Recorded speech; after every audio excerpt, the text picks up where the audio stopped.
ತಪ್ಪು ಮಾಡಿದ್ಮೇಲೆ ಹೇಳ್ಬೇಕಲ್ವಮ್ಮ? ನೀವು ತಪ್ಪು ಮಾಡ್ಲಿಲ್ಲ ಅತ್ತೆ. ನನ್ ಫೋನಲ್ಲಿ ಆ ನಂಬರ್ ಇದ್ದಿದ್ದಕ್ಕೆ ನೀವು ತಪ್ಪು ತಿಳ್ಕೊಂಡ್ರಿ ಅಷ್ಟೇ.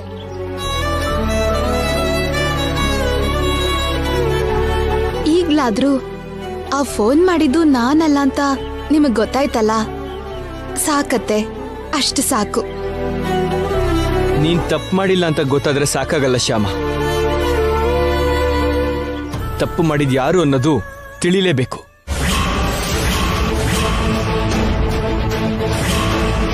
ತಪ್ಪು ಮಾಡಿದ್ದು ಅಲ್ದೇನೆ ಆ ತಪ್ಪನ್ನ ನಿನ್ಮೇಲೆ ಹಾಕಕ್ ನೋಡಿದವ್ರು ಯಾರು ಅಂತ ನನಗೆ ತಿಳ್ಕೊಳ್ಳೇಬೇಕು. ಖಂಡಿತವಾಗ್ಲೂ ಅದು ನಮ್ಮ ಮನೇಲಿರೋರ್ದೇ ಕೆಲಸ ಆಗಿರುತ್ತೆ. ನಮ್ಮ ಮನೇಲಿದ್ದು ನಮ್ಮ ಉಪ್ಪು ತಿಂದು ನಮ್ಮ ಕಂಪನಿಗೆ ದ್ರೋಹ ಮಾಡಕ್ ನೋಡಿದ್ರು. ಹಾಗೆ ದ್ರೋಹ ಮಾಡಕ್ ನೋಡಿದ್ದು ನಮ್ ತೋಟದ ಕೆಲ್ಸದವ್ರು ಇರ್ಬೋದು, ನಮ್ಮ ಅಡ್ಗೆಯವರು ಇರ್ಬೋದು, ನಮ್ ಕಾರ್ ಡ್ರೈವರ್ ಕೂಡ ಇರ್ಬೋದು, ಯಾರಾದ್ರೂ ಇರ್ಬೋದು. ಅದ್ಯಾರು ಅಂತ ತಿಳ್ಕೊಂಡು ಮೊದಲು ಅವ್ರನ್ನ ಕೆಲಸದಿಂದ ಕಿತ್ತಾಕ್ಬೇಕು. ಕೆಲ್ಸದಿಂದ ತೆಗೆದ್ರೆ ಸರಿ ಹೋಗಲ್ಲ ಡ್ಯಾಡಿ. ನಮಗ್ ದ್ರೋಹ ಮಾಡ್ಬೇಕು ಅಂತ ನೋಡಿದ್ದು ಅಲ್ದೆ ನಮ್ ಶ್ಯಾಮನ್ನ ದೋಷಿ ಮಾಡ್ಬೇಕು ಅಂತ ನೋಡಿದವ್ರ ಮೇಲೆ ಪೊಲೀಸ್ ಕಂಪ್ಲೇಂಟ್ ಕೊಟ್ಟು ಅರೆಸ್ಟ್ ಮಾಡಿಸ್ಬೇಕು. ಅವರು ಮಾಡಿರೋ ತಪ್ಪನ್ನ ನಿರೂಪಿಸಿ ಅವರನ್ನ ಜೈಲಿಗೆ ಹಾಕಿಸ್ಬೇಕು. ಅವಾಗ ಮಾತ್ರ ನನ್ನ ಕೋಪ ಹೋಗದು.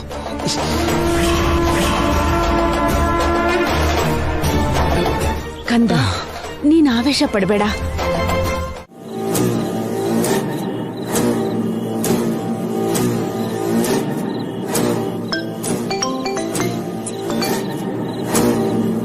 ಹಲೋ, ನಮಸ್ತೆ ಮೇಡಮ್. ನಮಸ್ಕಾರ. ಫೋನ್ ಮಾಡಿದ್ರೆ ರಿಸೀವ್ ಮಾಡ್ತಿಲ್ವಲ್ಲ ಮೇಡಮ್, ಬ್ಯುಸಿ ಇದ್ದೀರಾ?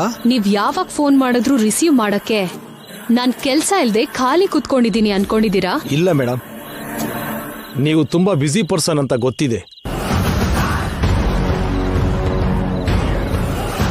ಅದ್ ಬಿಡಿ, ನೀವ್ ಯಾಕೆ ಫೋನ್ ಮಾಡಿದ್ದು?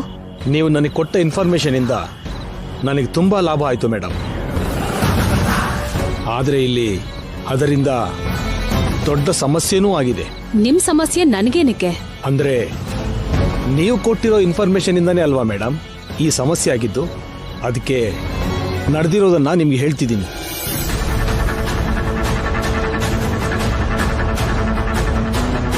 ನೋಡಿ, A1 ಮಸಾಲಾ ಕಂಪನಿ ಅವರಿಂದ ನೀವ್ ಮೋಸ ಹೋಗದೆ ಇರ್ಲಿ ಅಂತ ಕಂಪನಿ ಸೀಕ್ರೆಟ್ಸ್ ನಿಮಗ್ ಹೇಳಿದ್ದು ಅಷ್ಟೇ. ಅದಕ್ಕೋಸ್ಕರ ನಿಮ್ ಪ್ರಾಬ್ಲಮ್ ಎಲ್ಲ ನನ್ನ ಹತ್ರ ಹೇಳಿ ಅದ್ರ ಬಗ್ಗೆ ನನ್ನ ಹತ್ರ ಪಂಚಾಯಿತಿ ಮಾಡ್ಬೇಡಿ.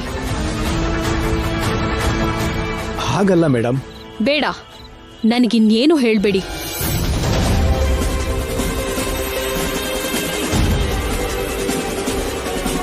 ಇನ್ನೊಂದ್ಸಲ ನೀವೇನಾದ್ರೂ ಫೋನ್ ಮಾಡಿದ್ರೆ ಮರ್ಯಾದೆ ಇರಲ್ಲ.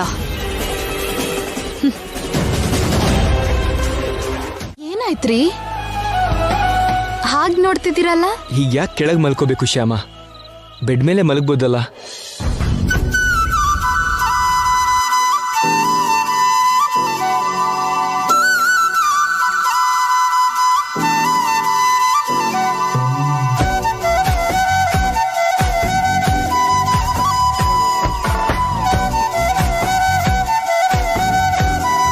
ನಾಚಿಕೆ ಪಡ್ತಿದ್ಯಲ್ಲ ಶ್ಯಾಮ? ನೀನು ಕೂಡ ನನ್ನ ಜೊತೆನೆ ಮೇಲೆ ಮಲಗ್ಬೋದಲ್ಲ. ನಾವಿಬ್ರು ಗಂಡ ಹೆಂಡ್ತಿ ಅಲ್ವಾ, ಮಲ್ಕೊಂಡ್ರೆ ತಪ್ಪೇನು?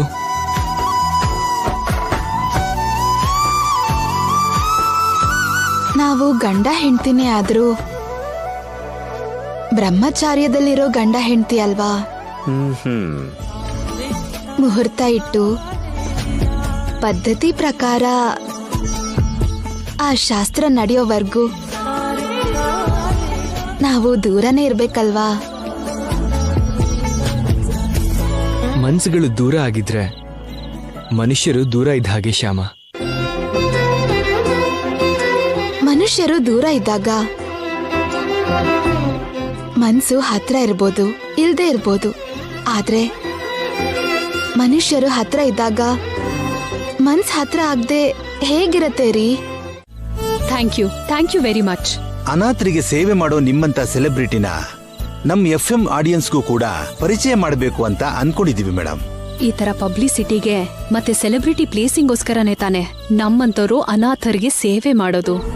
ನೀವು ಓಕೆ ಅಂದ್ರೆ ನಾಳೆ ಮಾರ್ನಿಂಗ್ 8:30ಗೆ ನಮ್ಮ FM ಸ್ಟೇಷನ್ ಅಲ್ಲಿ ನಿಮ್ಮ ಇಂಟರ್ವ್ಯೂ ಪ್ಲಾನ್ ಮಾಡ್ತೀನಿ ಮೇಡಮ್. ಈಗ್ಲೇ ಓಕೆ ಅನ್ಬಿಟ್ರೆ ನಾನ್ ಖಾಲಿ ಕೂತಿರೋ ಸೆಲೆಬ್ರಿಟಿ ಅನ್ಕೋತಾರೆ.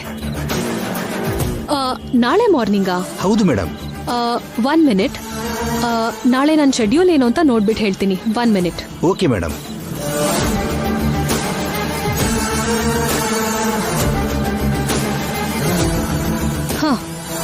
ನಾಳೆ ಮಾರ್ನಿಂಗ್ 10 o'clockಗೆ ನಮ್ ಫೌಂಡೇಶನ್ ಪರವಾಗಿ MLA ಅವ್ರನ್ನ ಮೀಟ್ ಮಾಡ್ಬೇಕು. ಮಾರ್ನಿಂಗ್ 10 ಒಳಗೆ ನನ್ನ ಇಂಟರ್ವ್ಯೂ ಆಗೋಗುತ್ತಲ್ವಾ? ಮುಗಿಯುತ್ತೆ ಮೇಡಮ್. 9:30ಗೆಲ್ಲ ನಾವು ನಿಮ್ಮನ್ನ ಕಳಿಸ್ಕೊಡ್ತೀವಿ ಮೇಡಮ್. ಹಾಗಾದ್ರೆ ಓಕೆ, ನಾಳೆ ಪ್ಲಾನ್ ಮಾಡ್ಕೊಳ್ಳಿ. Thank you madam. Thank you very much. Welcome.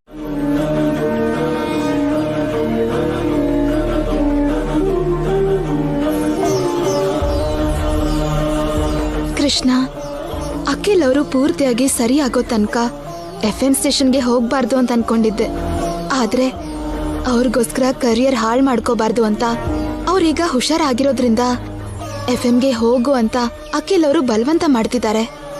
ಅದ್ರ ಜೊತೆಗೆ ಸೆಲೆಬ್ರಿಟಿನ ಇಂಟರ್ವ್ಯೂ ಮಾಡೋ ಜವಾಬ್ದಾರಿನೂ ಸೌಜನ್ಯ ಮೇಡಮ್ ನನಗೆ ಕೊಟ್ಟಿದ್ದಾರೆ.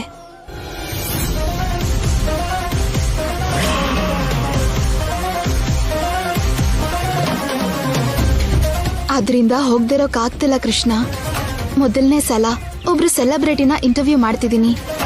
ನನ್ನ ಪ್ರೋಗ್ರಾಮ್ ತರಾನೇ ಈ ಇಂಟರ್ವ್ಯೂ ಕೂಡ ಸಕ್ಸಸ್ ಆಗ್ಲಿ ಅಂತ ಆಶೀರ್ವಾದ ಮಾಡು ಕೃಷ್ಣ.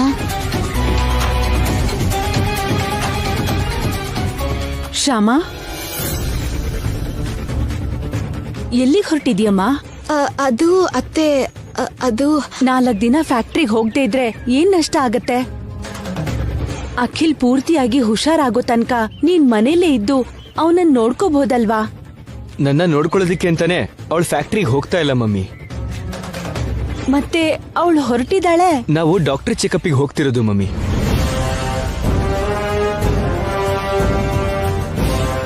ಓ ಹೌದಾ? ನಿನ್ನ ಡಾಕ್ಟರ್ ಹತ್ರ ಕರ್ಕೊಂಡು ಹೋಗ್ತಿದ್ದಾಳಾ? ಹೌದು ಮಮ್ಮಿ. ಹಾಗಾದ್ರೆ ಹೋಗ್ ಬನ್ನಿ. ಶ್ಯಾಮಾ, ತಗೋ ಈ ರಿಪೋರ್ಟ್ಸ್ ತಗೋ. ಹೋಗ್ ಬರ್ತೀವಿ ಮಮ್ಮಿ. ಒಳ್ಳೇದಪ್ಪ. ಹೋಗ್ ಬರ್ತೀವಿ ಅತ್ತೆ. ಹುಷಾರಾಗಿ ಹೋಗ್ ಬನ್ನಿ. ನನ್ನ ಕ್ಷಮಿಸಿ ಅತ್ತೆ, ನಿಮಗ್ ಸುಳ್ಳು ಹೇಳಿ ಹೀಗೆ ಹೋಗ್ಬೇಕಾಗಿದೆ. ತಾತ ಬರೋ ತನಕ ಹೀಗ್ ಮಾಡ್ಲೇಬೇಕಾಗಿದೆ. ನನ್ನ ಪೌರಾಣಿಕ ಪಾತ್ರಕ್ಕೆ ಬಂದ್ರೆ ನೀವು ವಿಷ್ಣುಮೂರ್ತಿ ಪಾತ್ರ ಮಾಡಿದೀರಲ್ಲ? ಹೌದಮ್ಮ, ತುಂಬಾ ಸೀರಿಯಲ್ ಅಲ್ಲಿ ವಿಷ್ಣುಮೂರ್ತಿ ಪಾತ್ರ ಮಾಡಿದ್ದೀನಿ. ನನ್ನ ದೃಷ್ಟಿಲಿ ಅದು ತುಂಬಾ ಕಷ್ಟವಾದ ಪಾತ್ರ. ಹೌದಾ? ಅದು ಕಷ್ಟದ ಪಾತ್ರ ಹೇಗೆ ಸರ್? ಆಳದ ಸಮುದ್ರದಲ್ಲಿ ಹೀಗ್ ತಲೆ ಕೈ ಇಟ್ಕೊಂಡ್ ಮಲ್ಕೊಂಡು ಲಕ್ಷ್ಮೀ ದೇವಿ ಹತ್ರ ಕಾಲ್ ಹೊತ್ತಿಸ್ಕೊಳ್ಳೋ ಪಾತ್ರ ಅಲ್ವಾ ಅಂತ ನಾನ್ ಹೇಳಿದ್ದಲ್ಲ ಸರ್.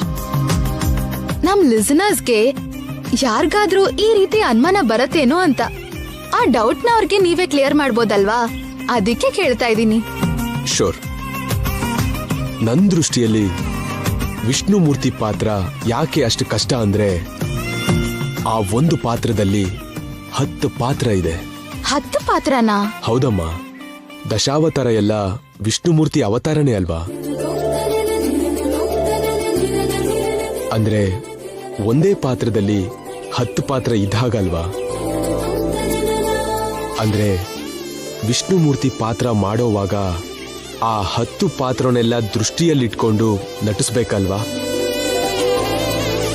ಅದಕ್ಕೆ 10 ತಲೆ ಇರೋ ರಾವಣಾಸುರನ್ ಪಾತ್ರಕ್ಕಿಂತ 10 ಪಾತ್ರ ಇರೋ ವಿಷ್ಣುಮೂರ್ತಿ ಪಾತ್ರನೇ ಕಷ್ಟ ಅಂತ ನನ್ನ ಅಭಿಪ್ರಾಯ. ತುಂಬಾ ಚೆನ್ನಾಗಿ ಹೇಳಿದ್ರಿ ಸರ್. Thank you. ದಶ ಅವತಾರದಲ್ಲಿ ನಿಮ್ಗೆ ಇಷ್ಟ ಆಗೋ ಅವತಾರ ಯಾವ್ದು ಸರ್? ಕೃಷ್ಣ ಅವತಾರ. ಹೌದಾ? ಹೌದಮ್ಮ.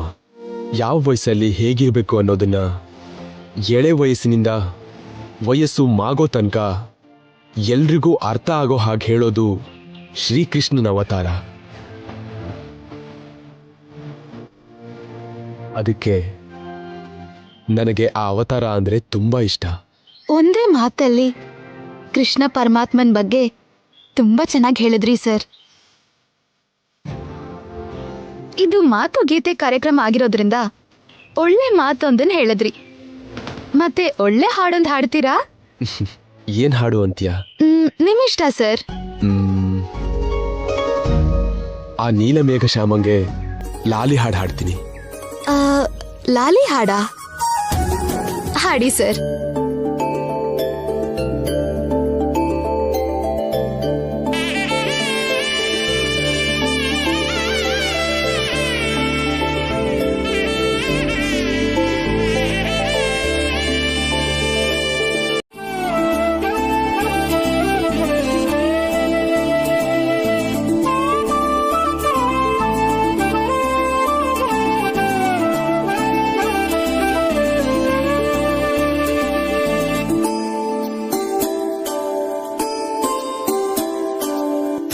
ತೂಗುವುಯ್ಯಾಲೆ ನಾದದಲೆ ಲೀಲೆ ಶಂಖ ಚಕ್ರಗಳಿಗೆ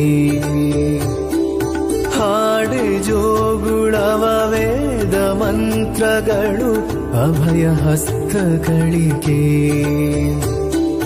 ಕಮಲ ನಯನಗಳು ಮುಳುಗಿಕೊಂಡಿರಲು ನಿದಿರೆಯ ನದಿಯಲ್ಲಿ ಬಳಲಿದ ಸಮಯದಿ ಅರವಿಂದಾಕ್ಷನು ಸರಿದನು ನಿದಿರೆಯಲಿ ತಂಗಾಳಿ ಹಾಡೆಲಾಲಿ ಜರಿ ತೊರೆಯು ಹಾಡೆಲಾಲಿ ದೀಪಗಳು ಹಾಡೆಲಾಲಿ ಲೋಕಗಳು ಹಾಡೆಲಾಲಿ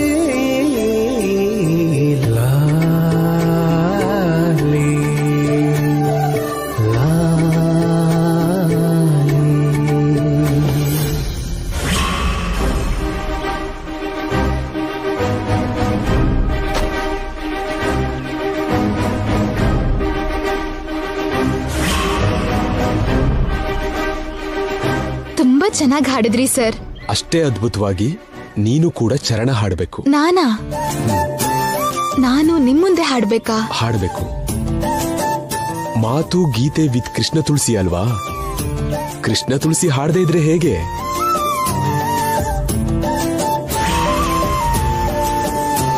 ಸರಿ sir, ಹಾಡ್ತೀನಿ.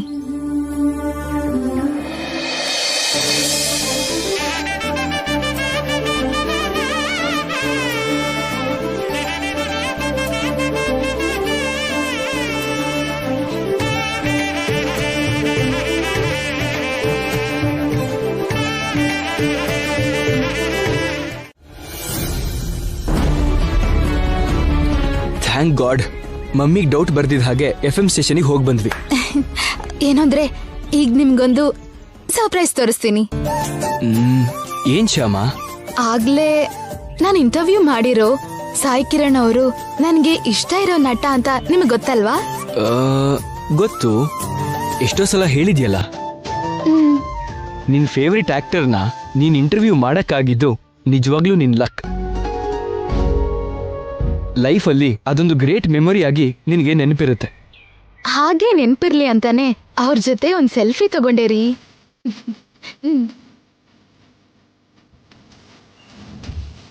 Wow, superb, excellent Shyama. Shyama, ನಾಳೆ ನೀನೇ ಕೃಷ್ಣ ತುಳಸಿ ಅನ್ನೋ ವಿಷಯ ಮಮ್ಮಿಗೆ ಗೊತ್ತಾದ್ಮೇಲೆ ಈ ಫೋಟೋಸ್ನ ಮಮ್ಮಿಗೆ ತೋರಿಸು, ತುಂಬಾ ಖುಷಿ ಪಡ್ತಾರೆ. ಹಾಗೆ ಆಗ್ಲಿ ರೀ, ತಪ್ಪದೆ ತೋರಿಸ್ತೀನಿ. ಏನ್ ರೂಪಾ, ಯಾಕೆ ಇಷ್ಟೊಂದು ಡಲ್ ಆಗಿದ್ಯಾ? ಮದ್ವೆ ಆಗ್ತಿದ್ದೀನಲ್ಲ ಮಮ್ಮಿ, ಅದಕ್ಕೆ ಡಲ್ ಆಗಿದ್ದೀನಿ. ಮದ್ವೆ ಫಿಕ್ಸ್ ಆದ್ರೆ ಡಲ್ ಆಗಿ ಯಾಕೆ ಇರ್ಬೇಕು?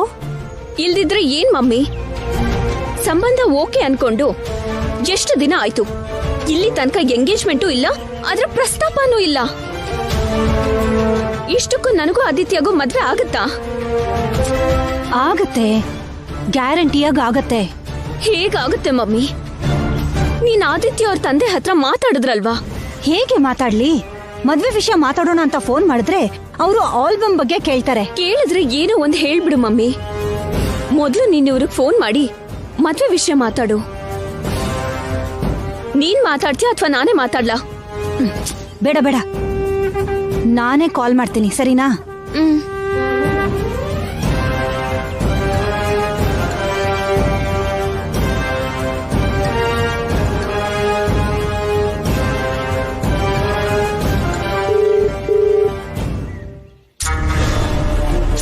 ಫೋನ್ ಪಿಕ್ ಮಾಡ್ತಿಲ್ಲ ಕಣೆ. ಮೊನ್ನೆವರೆಗೂ ಫೋನ್ ಮಾಡಿದಾಗ ನೀನ್ ಪಿಕ್ ಮಾಡಿಲ್ವಲ್ಲ, ಅದಕ್ಕೆ ಇರ್ಬೇಕು.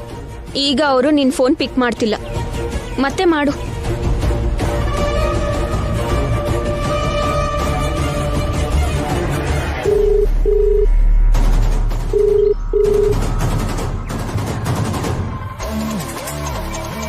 ಇವಾಗ್ಲೂ ಕೂಡ ಫೋನ್ ತೆಗಿಲಿಲ್ಲ.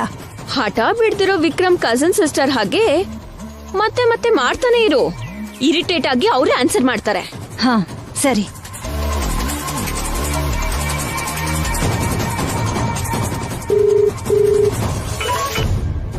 ಹಲೋ, ಯಾರು?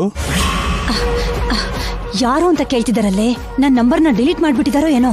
ಹಾ ಮಾತಾಡು ಮಮ್ಮಿ. ಸರಿ, 1 ನಿಮಿಷ. ನಾನಣ್ಣ, ಗೌರಮ್ಮ. ಓ, ನೀನಾ ಗೌರಮ್ಮ? ಕೆಲ್ಸದ ಮಧ್ಯೆ ನಾನು ಹೆಸರು ನೋಡ್ಲೇ ಇಲ್ಲ. ಪರವಾಗಿಲ್ಲ ಬಿಡಿ ಅಣ್ಣ. ಹೇಳು ಗೌರಮ್ಮ, ಏನೋ ವಿಷಯ ಇಟ್ಕೊಂಡೆ ಫೋನ್ ಮಾಡಿರೋ ಹಾಗಿದೆ. ಅದೇ ಅಣ್ಣ. ಏನ್ ವಿಷಯ?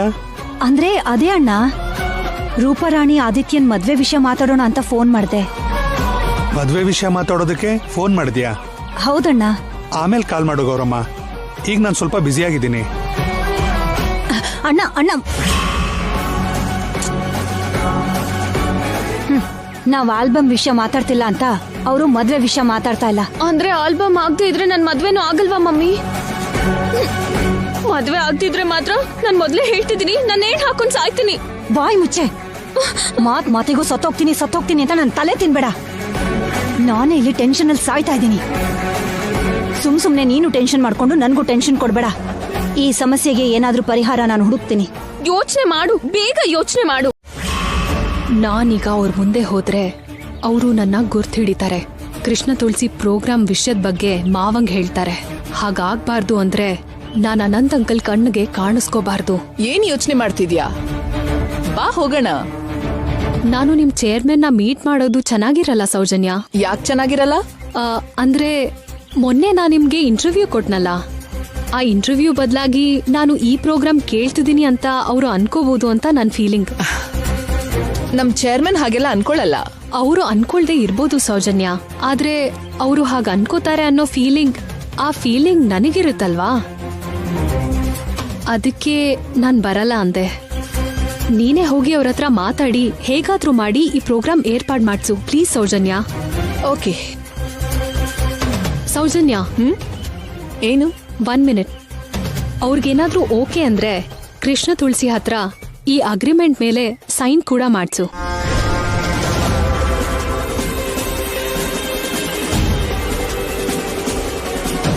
ಅಗ್ರಿಮೆಂಟಾ? ಬೇಕಾಗಿಲ್ಲ ಐಶ್ವರ್ಯ. ನಮ್ ಚೇರ್ಮನ್ ಸರ್ ಹೇಳಿದ್ರೆ ಕೃಷ್ಣ ತುಳಸಿ ತಪ್ಪನೆ ಪ್ರೋಗ್ರಾಮ್ ಅಲ್ಲಿ ಹಾಡ್ತಾಳೆ. ಅವಳು ಮಾಡ್ತಾಳೆ ಸೌಜನ್ಯ, ಓಕೆ.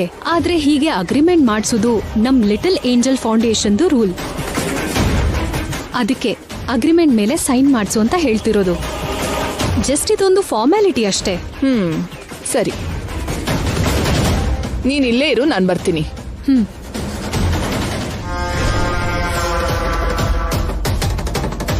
ಶ್ಯಾಮಾ, ಆ ಅಗ್ರಿಮೆಂಟ್ ಮೇಲೆ ಸೈನ್ ಮಾಡು.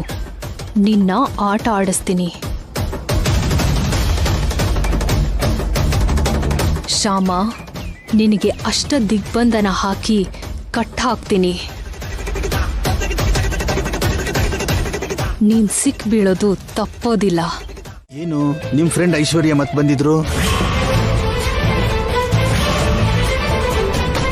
ಹೌದಾ? ನಿಮ್ ಫ್ರೆಂಡ್ಗೋಸ್ಕರ ಕೃಷ್ಣ ತುಳಸಿ ಪ್ರೋಗ್ರಾಮ್ ಏರ್ಪಾಡು ಮಾಡಿದ್ರಾ?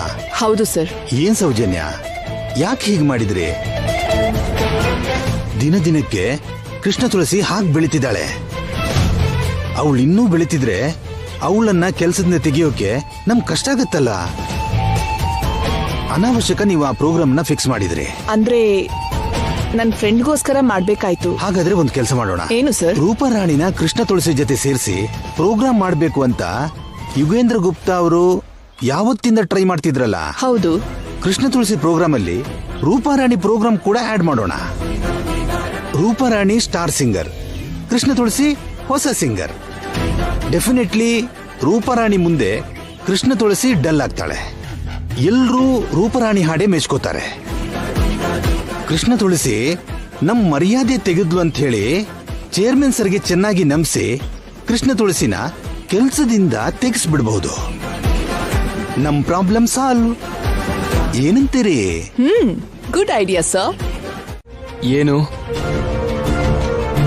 ನನ್ ಮುಂದೆ ಶ್ಯಾಮನ್ ಹತ್ರ ಮಾತಾಡಕ್ಕೆ ಏನಾದ್ರೂ ಕಷ್ಟನಾ? ಕಷ್ಟ ಆದ್ರೂ ಸರಿನೇ. ನೀವು ಶ್ಯಾಮ ಹತ್ರ ಯಾವುದೇ ವಿಷಯ ಮಾತಾಡಬೇಕು ಅಂದ್ರೂ ನನ್ ಮುಂದೆನೆ ಮಾತಾಡಬೇಕು.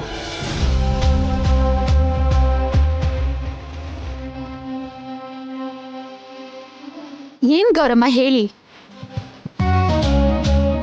ಏನಿಲ್ಲ ಶ್ಯಾಮ, ಆದಿತ್ಯನಪ್ಪ ಫೋನ್ ಮಾಡಿದ್ರು. ಓ, ರೂಪಾರಾಣಿ ಮದ್ವೆ ವಿಷಯ ಮಾತಾಡಕ್ಕೆ ಫೋನ್ ಮಾಡಿದ್ರಾ?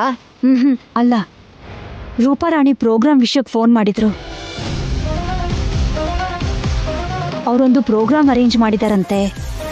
ಆ ಪ್ರೋಗ್ರಾಮಲ್ಲಿ ರೂಪಾರಾಣಿ ಹಾಡಬೇಕು ಅಂತ ಹಠ ಹಿಡ್ಕೊಂಡು ಕೂತಿದ್ದಾರೆ. ಆಗೋದಿಲ್ಲ ಅಂತ ಹೇಳಿ. ಶ್ಯಾಮ ರೂಪಾರಾಣಿಗೋಸ್ಕರ ಹಾಡಲ್ಲ ಅಂತ ಹೇಳಿದ್ಲಲ್ವಾ, ಆದ್ರೂ ಮತ್ತೆ ಕೇಳ್ತಿರಲ್ಲ. ಹಾಗೆ ಹೇಳ್ಬೇಡ ಅಖಿಲ್. ಶ್ಯಾಮ ಈಗ ಹಾಡ್ಲಿಲ್ಲ ಅಂದ್ರೆ ರೂಪಾರಾಣಿ ಮದ್ವೆ ನಡೆಯಲ್ಲ. ಆ ಪ್ರೋಗ್ರಾಮಲ್ಲಿ ರೂಪಾರಾಣಿ ಹಾಡು ಹೇಳಿದ್ಮೇಲೆ ಆಗ್ಲೇ ಅದೇ ಸ್ಟೇಜ್ ಮೇಲೆ ರೂಪಾರಾಣಿ ನನ್ನ ಭಾವಿ ಸೊಸೆ ಅಂತ ಅನೌನ್ಸ್ ಮಾಡ್ತೀನಿ ಅಂತ ಹೇಳಿದ್ದಾರೆ ಆದಿತ್ಯ ಅವರ ಅಪ್ಪ. ಅದಕ್ಕೋಸ್ಕರ ಇದೊಂದು ಸಲ ಶ್ಯಾಮ ರೂಪಾರಾಣಿಗೋಸ್ಕರ ಹಾಡಲೇಬೇಕು. ನಾವು ಮಾಡಿರೋ ತಪ್ಪನ್ನ ಕ್ಷಮಿಸಿ, ನಮ್ಮನ್ನೂ ಕ್ಷಮಿಸಿ, ಇದೊಂದು ಪ್ರೋಗ್ರಾಮಲ್ಲಿ ಶ್ಯಾಮ ಹಾಡೇಳೋದಕ್ಕೆ ಅವಕಾಶ ಕೊಡು ಅಖಿಲ್. ರೂಪಾರಾಣಿ ಜೀವನ ಉಳಿಯತ್ತೆ. ಈ ಶ್ಯಾಮ, ಇದೊಂದ್ಸಲ ಹಾಡು ಶ್ಯಾಮ. ಇದು ಒಂದು ಸಲ ನೀನ್ ಹಾಡಾಡಿದ್ರೆ ನಿನ್ ಸಾಲ ಎಲ್ಲ ನಾನು ಬಿಟ್ಬಿಡ್ತೀನಿ.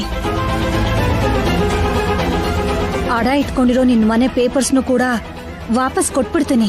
ಬೇಕಾಗಿಲ್ಲ, ನೀವೇನು ಮಾಫಿ ಮಾಡೋ ಅಗತ್ಯ ಇಲ್ಲ. ನಿನ್ ಸಾಲನ ಬಡ್ಡಿ ಸಮೇತ ನಾನ್ ತೀರಿಸ್ತೀನಿ. ತೀರ್ಸಿದ್ಮೇಲೆ ಮನೆ ಪೇಪರ್ಸ್ ತಗೋತೀನಿ. ಹಾಗೆ ಹೇಳ್ಬೇಡ ಶ್ಯಾಮ ಪ್ಲೀಸ್. ಈ ಮದ್ವೆ ನಡೀಲಿಲ್ಲ ಅಂದ್ರೆ ನನ್ ಮಗಳು ಜೀವಂತವಾಗಿರಲ್ಲ. ಖಂಡಿತ ಇವಳು ಆತ್ಮಹತ್ಯೆ ಮಾಡ್ಕೋತಾಳೆ. ನನ್ನ ಮಗಳೇ ಇಲ್ಲ ಅಂದಮೇಲೆ ನಾನ್ ಹೇಗ್ ಬದುಕಿರ್ಲಿ ಶ್ಯಾಮ? ದಯವಿಟ್ಟು ಹಾಡು ಹೇಳೋದಕ್ಕೆ ಒಪ್ಕೋ ಶ್ಯಾಮ. ನಿನ್ನ ಕೈ ಮುಗಿದು ಬೇಡ್ಕೋತೀನಿ. ನನ್ಗಿಂತ ದೊಡ್ಡೋಳ್ ನೀನು. ಈ ಕೈ ಮುಗಿದ್ರೆ ನನ್ನ ಆಯುಸು ಕಡಿಮೆ ಆಗತ್ತೆ. ನನ್ ಯಜಮಾನ್ರು ಒಪ್ಕೊಂಡ್ರೆ ನಾನು ಹಾಡಕ್ ರೆಡಿ. ಏನು ಅಂದ್ರೆ ರೂಪಾರಾಣಿ ಯಾವ ಅನಾಹುತ ಮಾಡ್ಕೊಳ್ದೇ ಇರೋಕೋಸ್ಕರ ಇದೊಂದೇ ಸಲ ರೂಪಾರಾಣಿ ಆದಿತ್ಯಂಗೆ ಮದ್ವೆ ಆಗಕ್ಕೆ ಪ್ಲೀಸ್ ಹಾಡಾಡಕ್ಕೆ ಪರ್ಮಿಷನ್ ಕೊಡ್ತೀರಾ?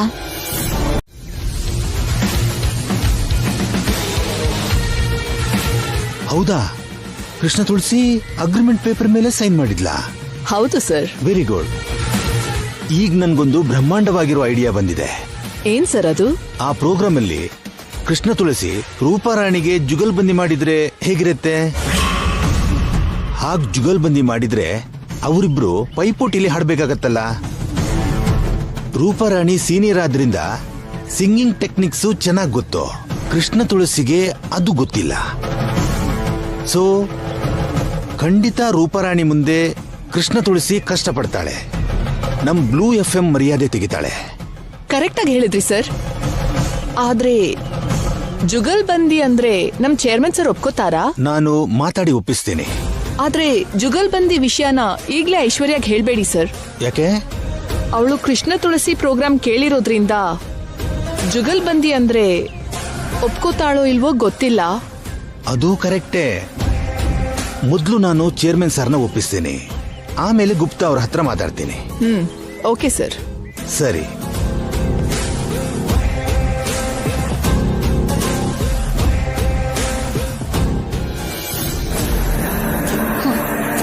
ಕೃಷ್ಣ ತುಳಸಿ ಅಗ್ರಿಮೆಂಟ್ ಮೇಲೆ ಸೈನ್ ಮಾಡಿದ್ಲೋ ಇಲ್ವೋ?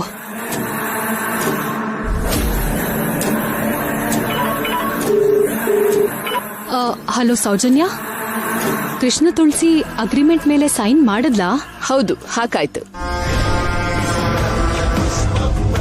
Thank you Soujanya, thank you very much. ಇನ್ನು ನೀನು ನಿನ್ ಪ್ರೋಗ್ರಾಮ್ಗೆ ಸಂಬಂಧಪಟ್ಟಿರೋ ಏರ್ಪಾಟ್ನ ಮಾಡ್ಕೋಬಹುದು ಐಶ್ವರ್ಯ. ಸರಿ. ನೆಕ್ಸ್ಟ್ ಮಿನಿಟಿಂದ ನಾನು ಅದನ್ನೇ ಮಾಡ್ತೀನಿ. ಓಕೆ, ಬಾಯ್. ಬಾಯ್.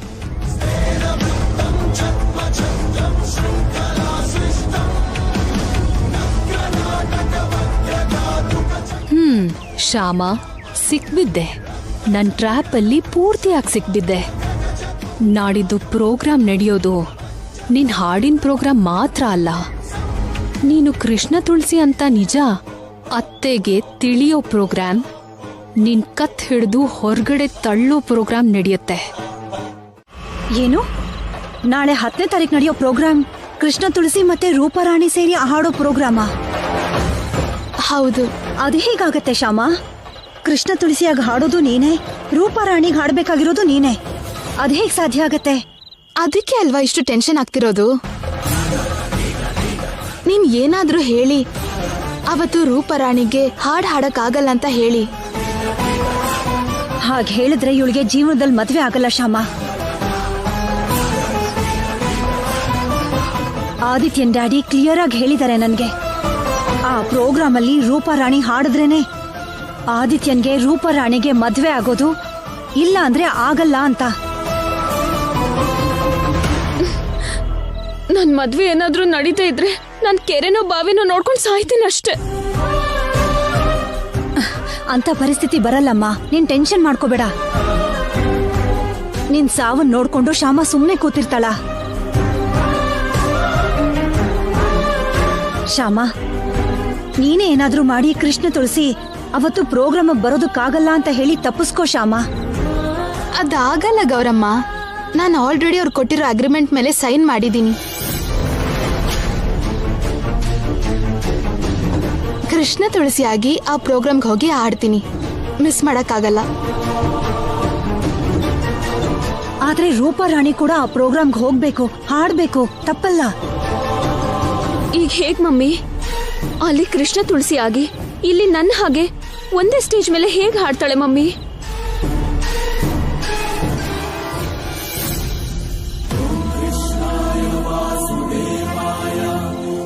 ನೋಡೋಣ, ಆ ಕೃಷ್ಣ ಯಾವ್ದಾದ್ರೂ ಒಂದ್ ದಾರಿ ತೋರಿಸ್ತಾನೆ.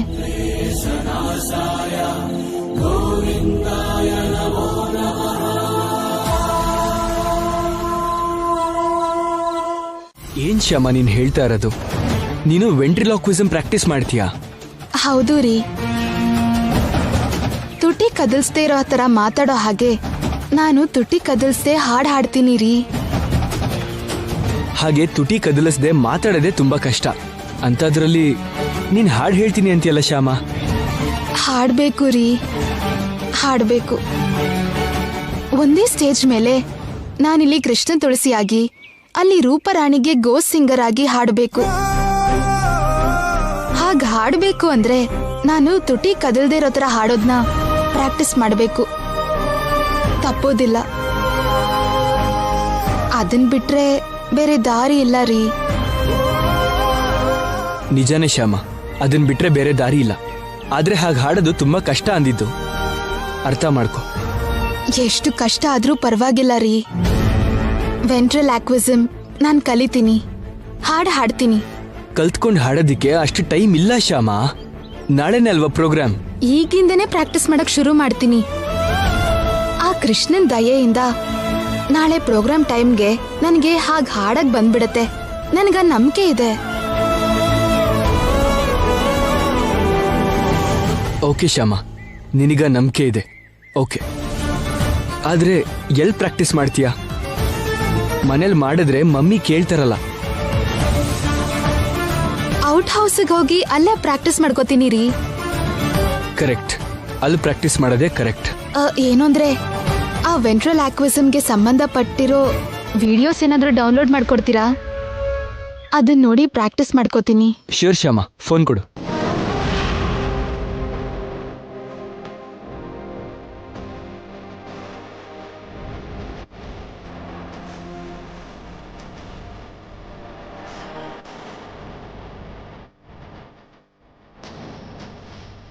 ತಗೋ Shyama, all the best. Thank you ರೀ.